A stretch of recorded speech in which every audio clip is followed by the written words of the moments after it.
एक बड़ा घराना था जिसमें रहती थी मलिका, जो बेहद ही खूबसूरत थी। उस गांव में उससे ज्यादा सुंदर कोई नहीं था। उसकी नजाकत और चालाक मुस्कान हर किसी को आकर्षित कर लेती थी। वह अपने पति रघुवीर और अपने ससुर महेंद्र के साथ उस हवेली में रहती थी। महेंद्र एक जमींदार था जिसके पास धन दौलत की कोई कमी नहीं थी। रघुवीर नौकरी करता था, लेकिन वह मलिका को वह जीवन नहीं दे पा रहा था जिसकी वह चाह रखती थी। धीरे धीरे मलिका का ध्यान अपने ससुर महेंद्र की ओर जाने लगा। महेंद्र भी मलिका की सुंदरता और चतुराई से प्रभावित था और वो भी उसे चाहने लगा था। शुरुआत में मलिका अपने ससुर का पूरा सम्मान करती थी, लेकिन समय के साथ दोनों के बीच एक अलग सा भरोसा और अपनापन पनपने लगा। दोनों एक दूसरे की ओर आकर्षित हो रहे थे। एक रात मलिका चाय लेकर महेंद्र के कमरे में पहुंची। घर में शांति थी।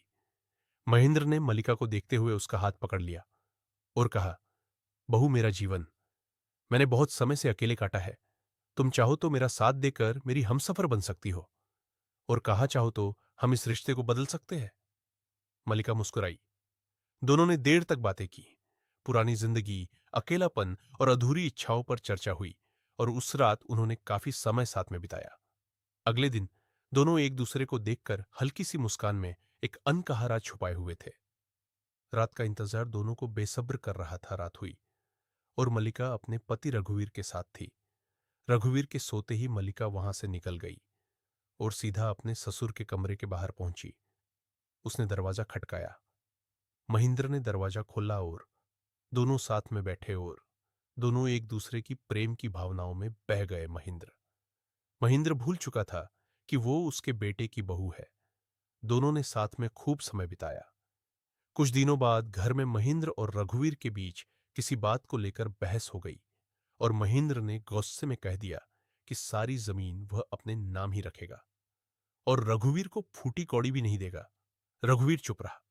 मलिका ने स्थिति को समझा और अपने पति को सलाह दी कि वह दूसरे शहर जाकर नया काम शुरू करे। रघुवीर को यह बात सही लगी। उस रात महेंद्र अपने कमरे में मल्लिका का इंतजार कर रहा था और मल्लिका रघुवीर के सोने का। जैसे ही रघुवीर सोया, मल्लिका चुपचाप महेंद्र के कमरे में पहुंची और दोनों ने फिर काफी समय साथ में बिताया। मल्लिका ने बताया कि रघुवीर अगले दिन दूसरे शहर चला जाएगा। यह सुनकर महेंद्र बहुत खुश हुआ, लेकिन उस रात मल्लिका के चेहरे पर एक अलग सी चिंता भी थी जिसे महेंद्र समझ नहीं पाया। वो तो बस मल्लिका का दीवाना होता जा रहा है, वो एक पल भी उसे दूर नहीं रह रहा था। अगले दिन रघुवीर ने अपना बैग पैक किया। मालिक ने उसकी सहायता की ओर गले लगाते हुए कहा, जल्दी आ जाना। और थोड़ी देर रघुवीर घर से चला गया और अब पूरी हवेली में सिर्फ मल्लिका और महेंद्र थे। महेंद्र ने घर के दरवाजे बंद कर दिए और खुद को पूरी तरह सुरक्षित समझने लगा, लेकिन वह यह भूल चुका था कि मल्लिका सिर्फ खूबसूरत ही नहीं बल्कि बेहद चालाक भी थी। वो धीरे धीरे मल्लिका के कमरे की ओर गया। उसने दरवाजा खटखटाया। मल्लिका समझ चुकी थी कि ससुर जी बाहर है। वो धीमे से उठी और दरवाजा खोला। दोनों ने आपस में खूब बातें की और साथ में खूब समय भी बिताया। अब महेंद्र मल्लिका से विवाह करना चाहता था और मल्लिका भी उसे अपनी बातों में उलझाई जा रही थी। वो बस सही समय का इंतजार कर रही थी। लेकिन कुछ दिन साथ में रहने के बाद मल्लिका ने एक बड़ा फैसला लिया।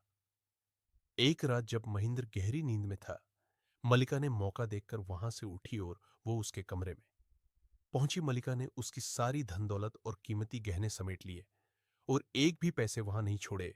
और उसी रात चोरी के बाद मल्लिका ने अपना चेहरा अपनी चुन्नी से ढका और अंधेरी रात में हवेली से भाग गई।